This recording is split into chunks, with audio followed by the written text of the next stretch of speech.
Hello guys, जय Hind and I hope आप सभी बहुत अच्छे होंगे।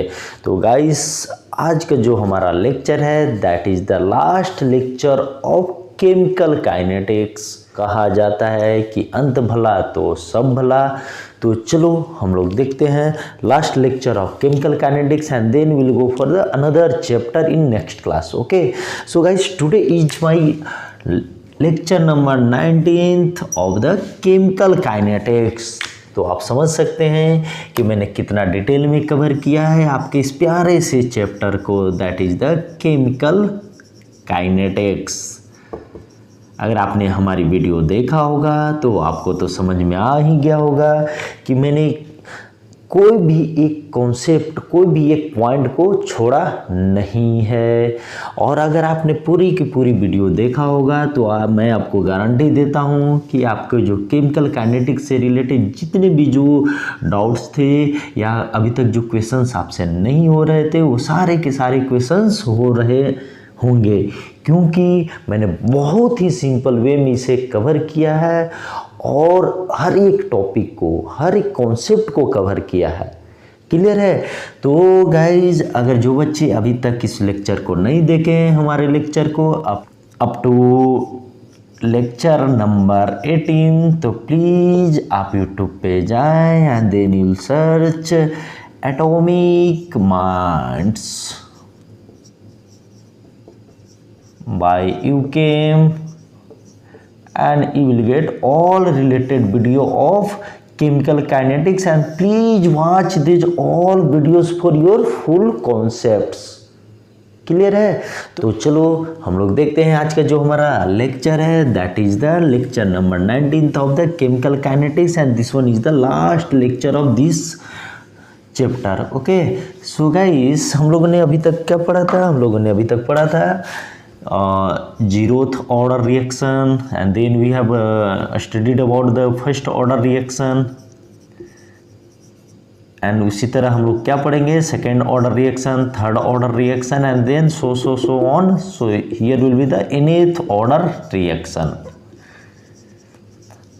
क्लियर है? तो today will discuss about this, will also discuss about the second order, third order and so on. Clear है गाइस? जो आपके जो 11th-12th लेवल पे जो कॉम्पिटिटिव एग्जामिनेशन होते हैं तो आप इतना मान के चलो कि वो मीन्स ऑलमोस्ट जो 90% जो क्वेश्चंस हैं वो कहाँ से आते हैं? वो आते हैं 0th order and then first order reaction. Clear है? और जो फर्स्ट ऑर्डर और ये जो है इन दोनों में से जो मैक्सिमम जो क्वेश्चंस जो पूछे जाते हैं वो पूछे जाते हैं फर्स्ट ऑर्डर रिएक्शन से मोर देन 90%। क्लियर है? तो हमारे लिए क्या इंपॉर्टेंट है? हमारे लिए इंपॉर्टेंट है 0th order reaction and first order reaction. Clear है? बट हमें जानना चाहिए कौन सा? हमें जानना चाहिए फर्दर भी, जैसे nth ऑर्डर रिएक्शन, क्योंकि हमें इसके भी काइनेटिक्स के बारे में जानना है। क्लियर है? तो इससे एटलीस्ट हमें जानना चाहिए कि भाई हम इसको कैसे डिराइव करें। क्लियर है? तो चलो हम लोग देखते हैं क्या nth ऑर्डर केमिकल रिएक्शन। तो हम लोग इसके अंतर्गत जो पढ़ने जा रहे हैं वो क्या पढ़ने जा रहे हैं? हम लोग पढ़ने जा रहे हैं इंटीग्रेटेड रेट लॉ। क्लियर है? Integrated rate law. तो गाइस मैं फिर से आपको रिकैप करा दे रहा हूँ। हम लोग क्या जानते हैं कि इंटीग्रेटेड रेट लॉ क्या होता है, इंटीग्रेटेड रेट लॉ हम कैसे हमें मिलता है। तो भाई जो डिफरेंशियल रेट लॉ है उसको अगर हम लोग उसको इंटीग्रेट कर दें तो then will get a expression that is called concentration versus time relationship and that is called integrated rate law। Clear है? तो गाइस हम लोग nth ऑर्डर हमको समझने से पहले हम लोग कहाँ चलेंगे and then will correlate nth order with second order और थर्ड ऑर्डर। क्लियर है? तो अब यहाँ पे देखो, अगर हम लोग nth ऑर्डर रिएक्शन पढ़ने से पहले हम लोग थोड़ा सा, हम लोगों ने तो भाई 0 ऑर्डर तो पढ़ ही लिया है, अब ऐसे लिखो, कंफ्यूज मत हो, 0 ऑर्डर एंड देन हम लोगों ने तो फर्स्ट ऑर्डर पढ़ लिया है। तो गाइस हम लोग इस जो यहाँ पे जो कवर करेंगे आपके सिर्फ इसके और इसके फॉर्मूलेज या इसके और जो डेरिवेशन हम लोगों ने जो किया था उससे जो हम लोगों ने जो डिफरेंट जो फॉर्मूलेज हमें जो जैसे मिले थे, जैसे कॉन्सेंट्रेशन वर्सेस टाइम का एंड देन हाफ लाइफ का, तो ये सिर्फ आप 0th ऑर्डर और फर्स्ट ऑर्डर का याद रखो, और जो सेकेंड ऑर्डर और थर्ड ऑर्डर, और जब आप इंजीनियरिंग में जाओगे तो वहाँ बहुत अच्छे से आपको पढ़ना है। देन अगर आपको इनिथ ऑर्डर का रिएक्शन है तो ऐसे क्वेश्चंस पूछे नहीं जाते हैं इनिथ ऑर्डर से रिलेटेड, बट हो सकता है कोई पागल एग्जामिनर हो या जो क्वेश्चन सेट करा वो पागल हो।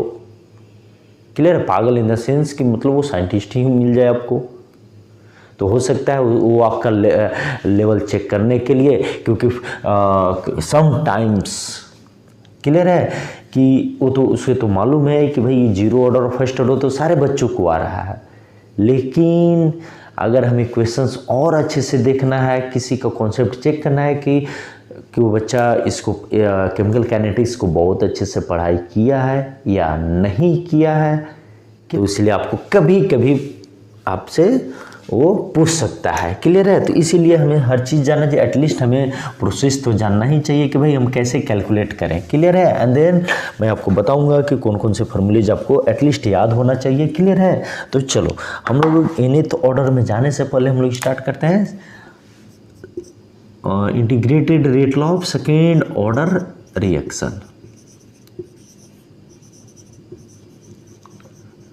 क्लियर है? तो गाइस यहाँ पे आप देखो सेकेंड ऑर्डर हम लोग बातें कर रहे हैं, तो सेकेंड ऑर्डर बातें कर रहे हैं तो यहाँ पे क्या होगा, for example A is reactant and it is giving B, B is the product and A is the reactant. Clear है?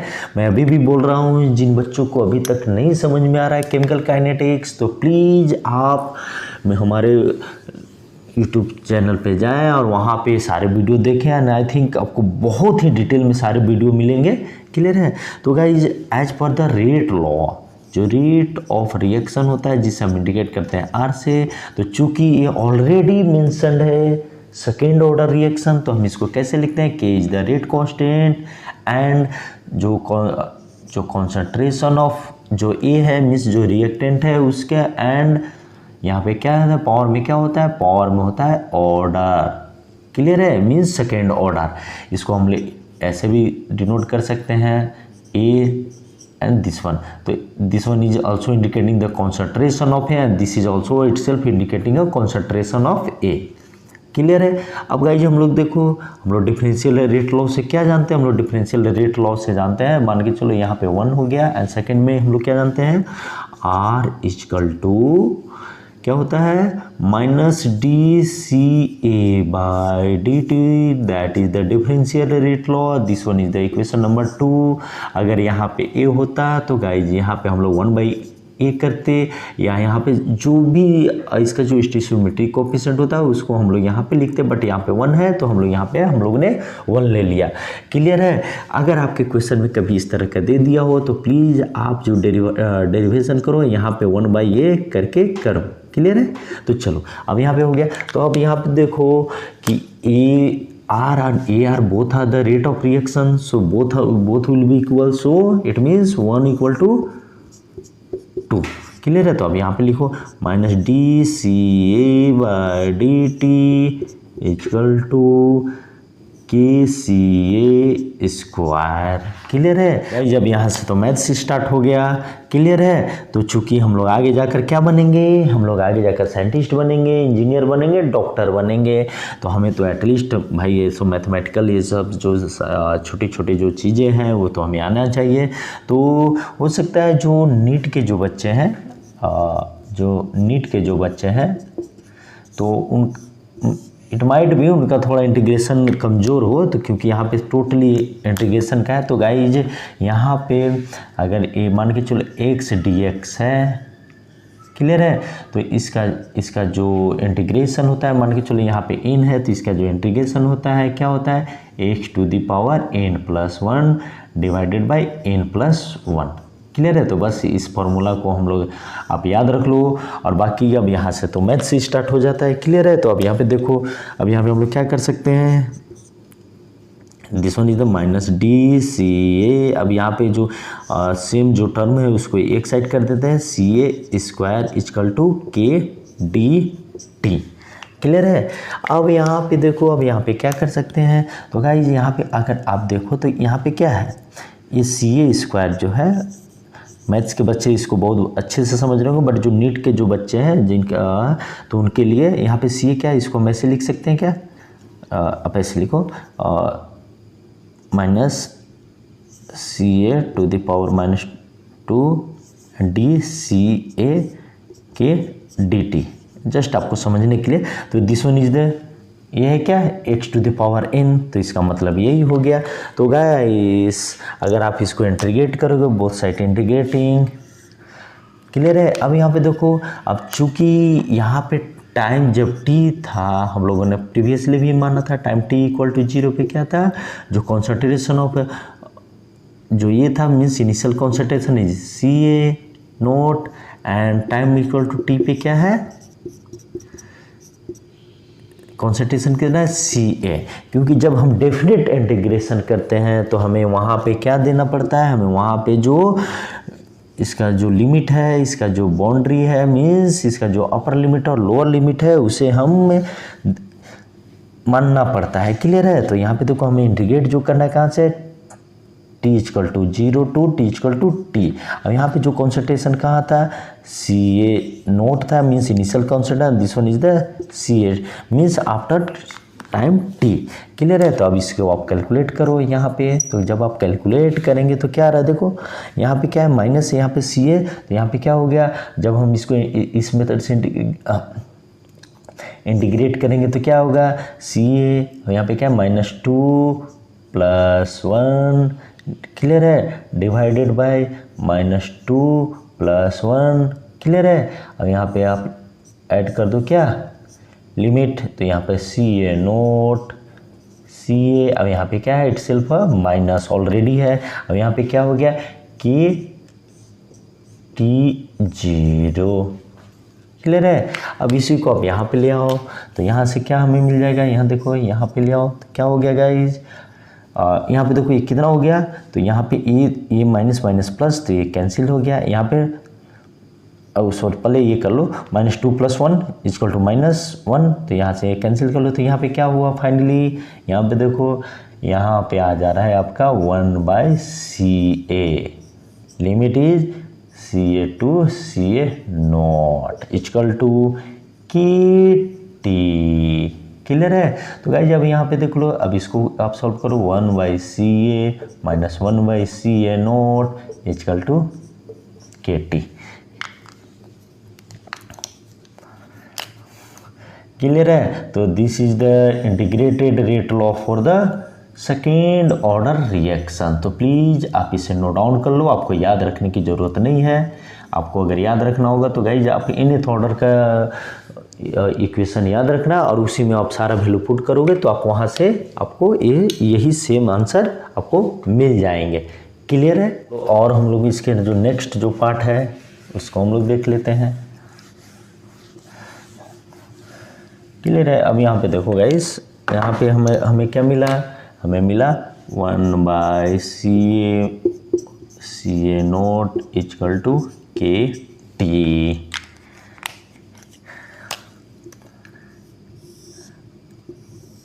क्लियर है। तो यहाँ से आप t निकाल लो, तो t = क्या हो जाएगा, 1/K × 1/CA - 1/CA not, clear है। इसको आप इक्वेशन नंबर 3 दे दो, क्लियर है। तो आपको ये याद रखना नहीं है, बस ये आपको मालूम होना चाहिए, क्लियर है ना।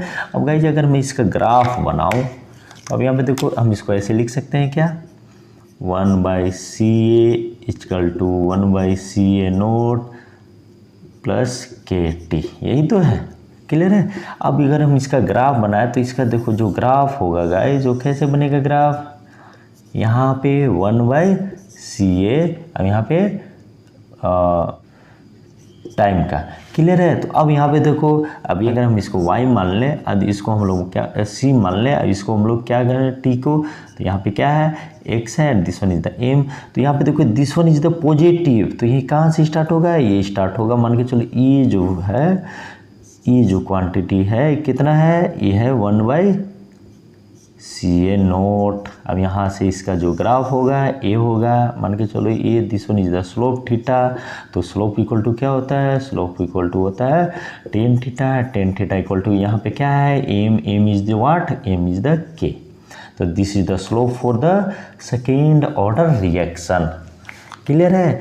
अब देखो गाइज, यही जब हमारा फर्स्ट ऑर्डर रिएक्शन हुआ करता था, तो फर्स्ट ऑर्डर रिएक्शन में हम क्या लिखते थे, फर्स्ट ऑर्डर रिएक्शन में हम किसके बीच में से ग्राफ बनाते थे, log CA equal to log CA0 minus KT/2.303।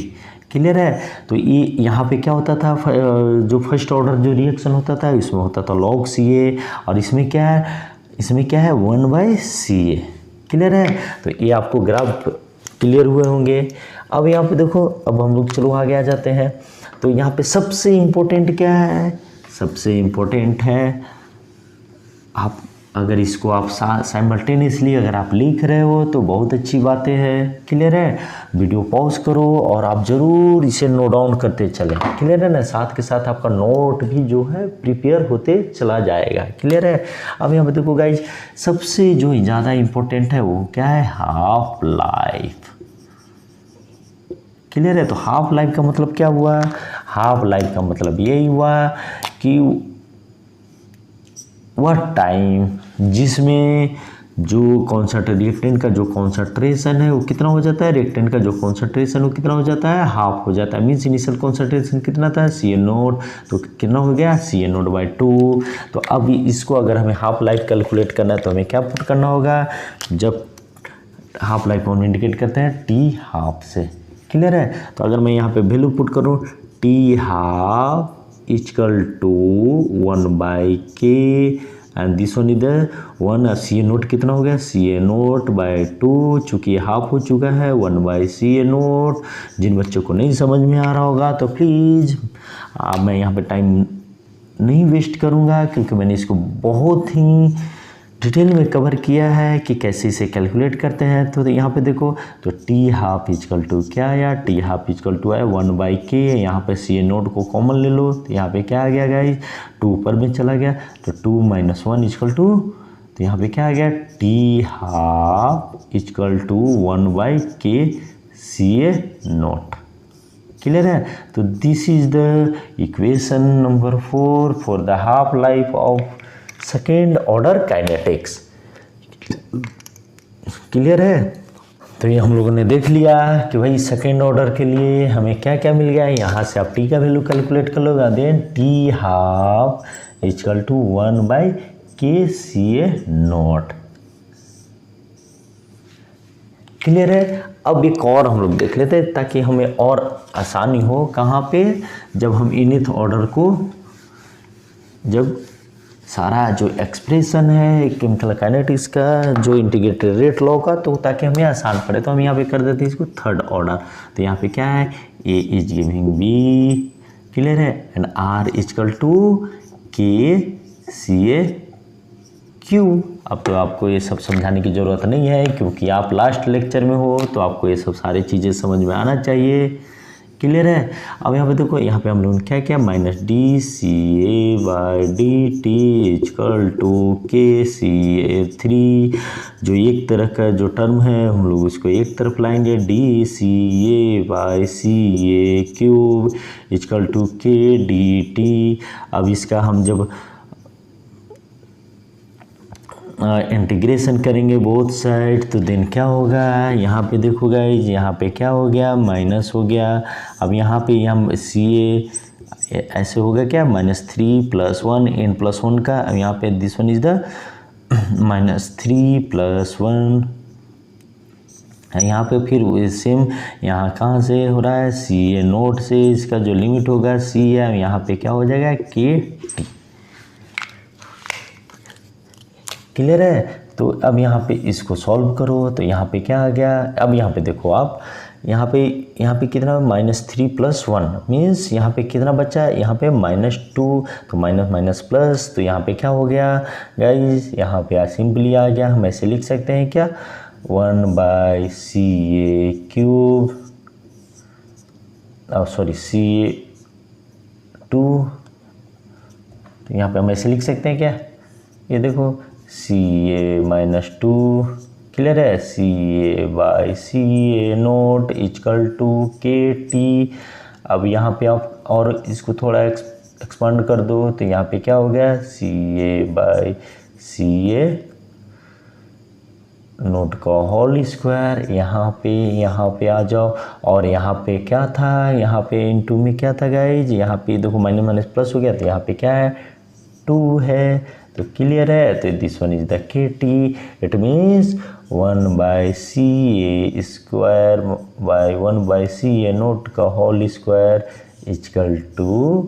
2KT, clear है। तो this is the equation for third order kinetics, means relation between the concentration and times, clear है। तो this one is the third order kinetics, clear है। अब इसी को, अब यहाँ पे चलो मैं इसको मिटाता हूँ। अब यहाँ पे देखो गाइस,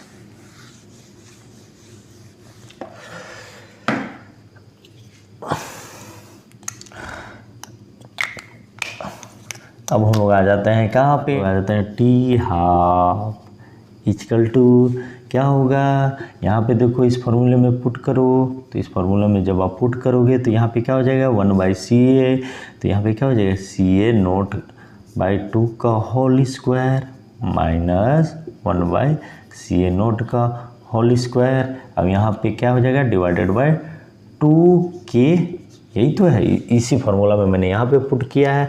अब इसको अब बस सिंपली, जो आपका जो मैथ्स है जिसमें आप बहुत आगे हो, तो उसका क्या होगा, यहाँ पे देखो, तो यहाँ पे क्या हो जाएगा, यहाँ पे हो जाएगा, इससे 2K को कॉमन ले लो, यहाँ पे CA0 हो गया। अब यहाँ पे क्या बचा गाइस, यहाँ पे देखो, यहाँ 2 to the 4, तो यहाँ पे क्या हो जाएगा, 3 - 1, तो यहाँ पे अल्टीमेटली क्या आया, अल्टीमेटली आया T1,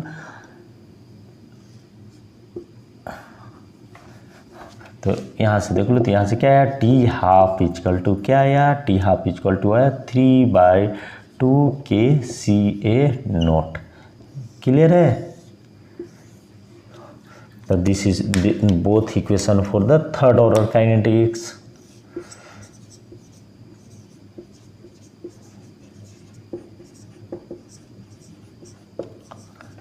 क्लियर है। अब गाइज अगर मैं इसका ग्राफ बनाऊं तो इसका ग्राफ कैसे होंगे, अब यहाँ पे देख लो,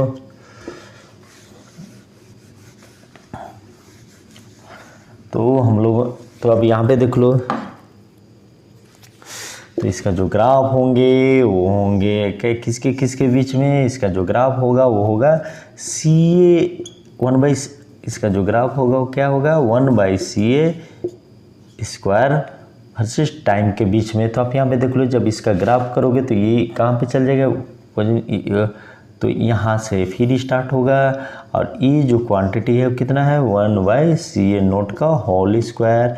अब इसका जो स्लोप होगा गाइज वो कितना होगा, वो होगा 2K, क्लियर है। तो अगर इस तरह के, अगर आपके क्वेश्चन में अगर इक्वेशन इस तरह के अगर आपके क्वेश्चन में अगर ग्राफ दिए हों, तो आप यहाँ से सिंपली बता सकते हो कि this is for the third order kinetics, clear है। तो आई थिंक ये तो जो सेकेंड ऑर्डर है और जो थर्ड ऑर्डर है उसको हम लोगों ने कैसे कैलकुलेट किया वो तो हम लोगों ने देख लिया, बस हमें प्रोसेस मालूम होना चाहिए, हमें ये सब सारी चीज़ें कुछ भी याद रखने की ज़रूरत नहीं है, क्लियर है। तो चलो अब हम लोग देख लेते हैं कि भाई इसको मैं यहाँ पे लिख लूँ क्या, ये क्या हुआ, ये हुआ सेकेंड ऑर्डर के लिए, क्लियर है। इसको मैं मिटा देता हूँ। अब चलो both are for the second order, and third order के लिए क्या है, T½ = 3/2KCA0, क्लियर है। And then here will be the 1/CA² - 1/CA0²। यहाँ पे देखो क्या है, यहाँ पे आप ये कर दो 2 और यहाँ पे कर दो 1/KT, क्लियर है, both are for the third order reaction.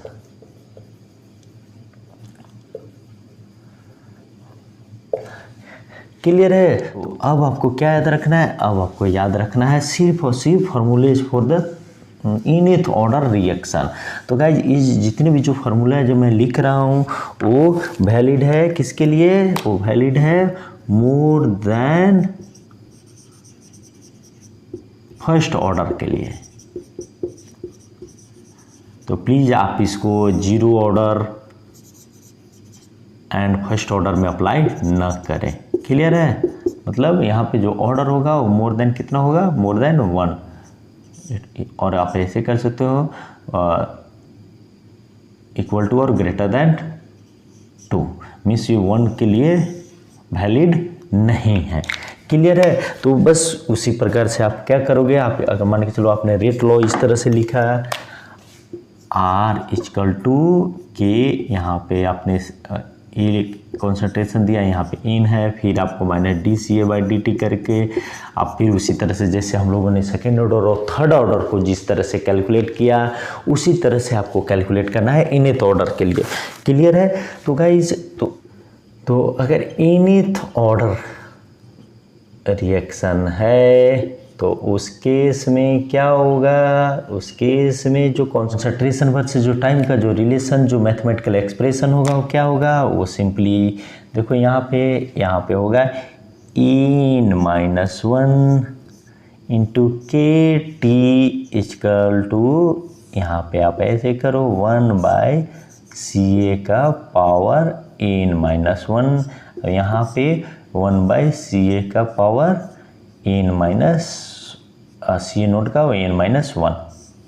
Clear है। तो this is for the nth order reaction. तो आप प्लीज़ इसको रिमेंबर रखो, और अगर आप इसको रिमेंबर करते हो तो आपके सारे जो सेकेंड ऑर्डर थर्ड ऑर्डर है वो आपके कंप्लीट हो जाएंगे। जैसे फॉर एग्जांपल अगर मैं यहाँ पे n इक्वल टू 2 मान लूँ, देखो मैं अभी जो हम लोगों ने डिराइव किया, तो अब यहाँ पे n इक्वल टू 2 पुट करो, तो यहाँ पे जब 2 पुट करोगे तो क्या आ जाएगा, यहाँ पे CA 2-1 1/CA नोट 2-1।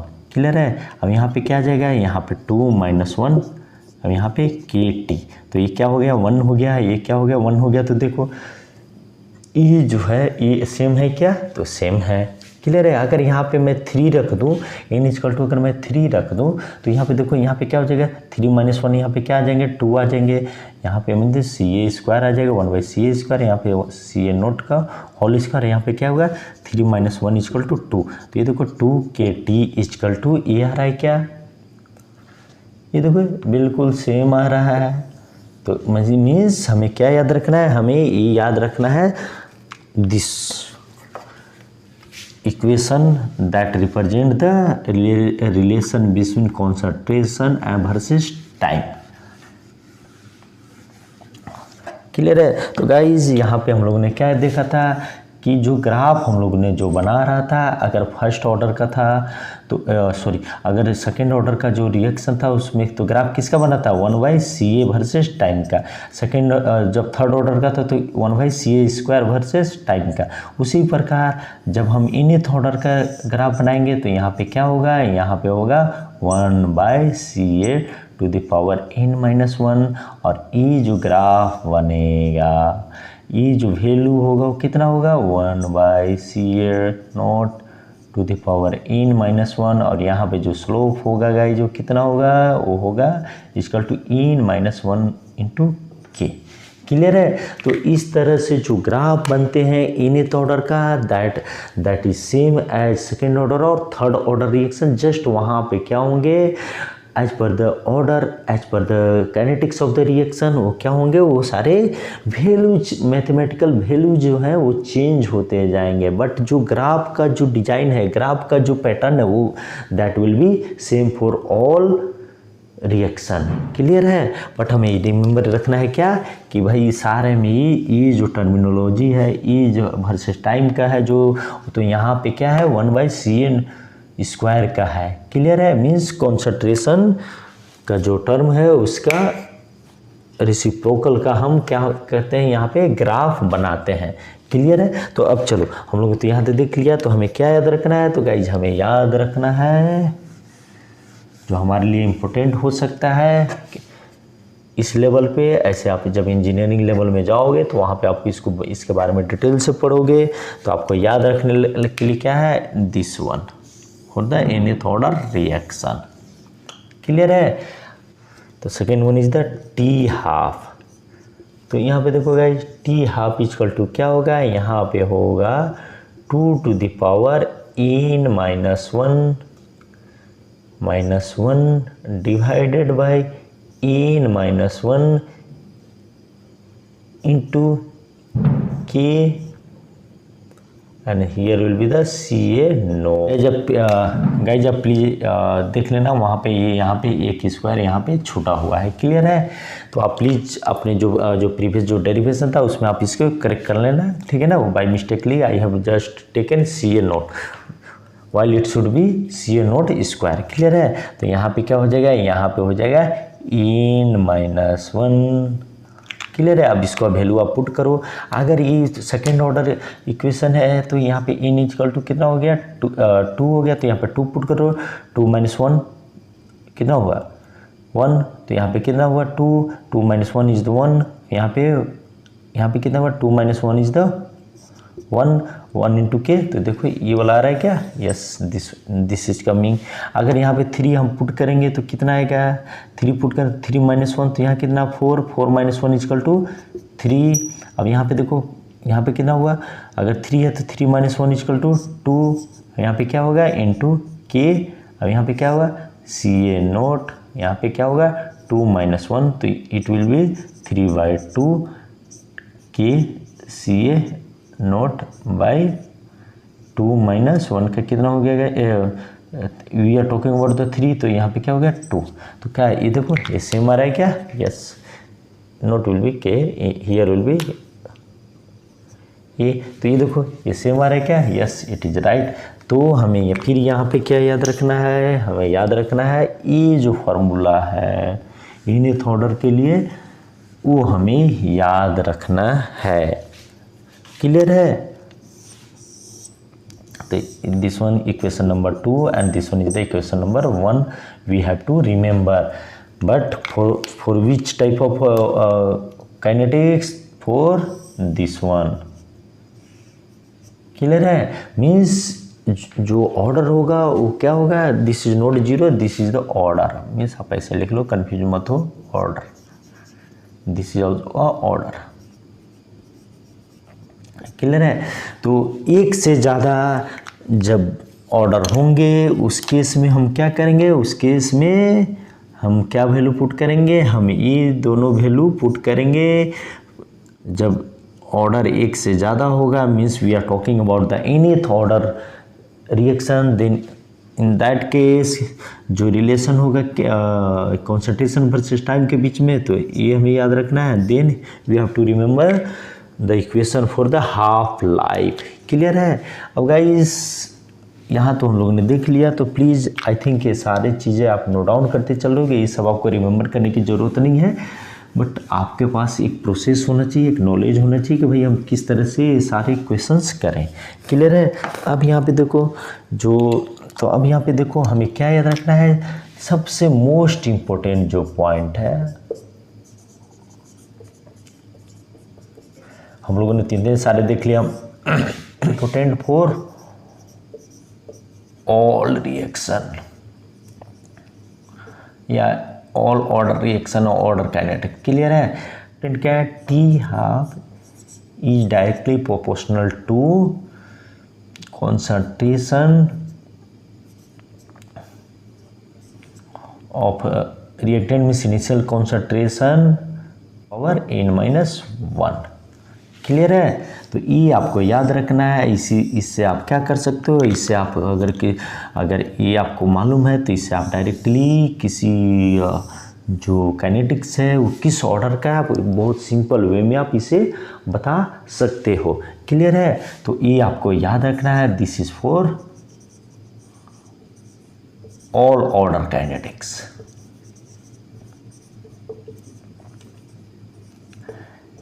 क्लियर है? तो आई थिंक ये आपको समझ में आया होगा। तो गाइस अब यहाँ पे देख लो, आप प्लीज़ आप इसको कभी गलती से जीरो ऑर्डर और फर्स्ट ऑर्डर के रिएक्शन के लिए कभी भी मत यूज करना, अदरवाइज आपके क्वेश्चंस गलत हो जाएंगे, क्योंकि यहाँ पे मैंने ऑलरेडी डिफाइन कर दिया है। और ये जो है t half is directly proportional to concentration to the power n-1, तो ये सभी के लिए है। क्लियर है? तो इसके बेसिस पे हम लोगों ने देख लिया गाइस तो कि जो इनिथ ऑर्डर जो रिएक्शन होता है, जो इनिथ ऑर्डर रिएक्शन का जो केमिकल काइनेटिक्स होता है, जो इंटीग्रेटेड रेट लॉ होता है, तो हम लोग किस तरह से डिराइव करते हैं, दिन क्या क्या हमारे पास जो फार्मूलेज हैं जिसके बेसिस पे हम लोग किसी भी ऑर्डर का जो रिएक्शन है, अगर आपसे कोई पूछ दिया है कि it's fifth order chemical kinetics, then you have to put 5 5 5 and then you will easily calculate 5 minus 1 5 minus 1 5 minus 1 and then you can easily calculate kinetics equation। Clear है? तो गाइज आई होप आपको ये समझ में आया होगा। और यहाँ पे जो आज का जो लेक्चर था that is the lecture number 19, तो हम लोगों ने यहाँ पे बहुत ही डिटेल में कवर करते हुए हम लोगों ने अपना जो सबसे हम लोगों का जो सबसे ब्यूटीफुल जो चैप्टर था that is the chemical kinetics, उसको हम लोगों ने बहुत अच्छे से कवर किया। अगर गाइज यहाँ पे अगर मुझे लगा कि कुछ और भी टॉपिक अगर आपको छूट रहे हैं तो मैं एक दो चार और इस पे बना दूंगा अगर मुझे लगा, लेकिन आई थिंक मैंने सारे जो आपके टॉपिक्स थे उसको मैंने बहुत ही डिटेल में कवर किया है। तो आई थिंक ये आपको बहुत अच्छे से समझ में आएगा। तो चलो आप बहुत अच्छे से पढ़ाई करो और नेक्स्ट वीडियो में हम लोग एक नए चैप्टर स्टार्ट करेंगे। क्लियर है? तो चलो आप लोग बहुत अच्छे से पढ़ाई करो। जय हिंद, जय भारत एंड नमस्कार।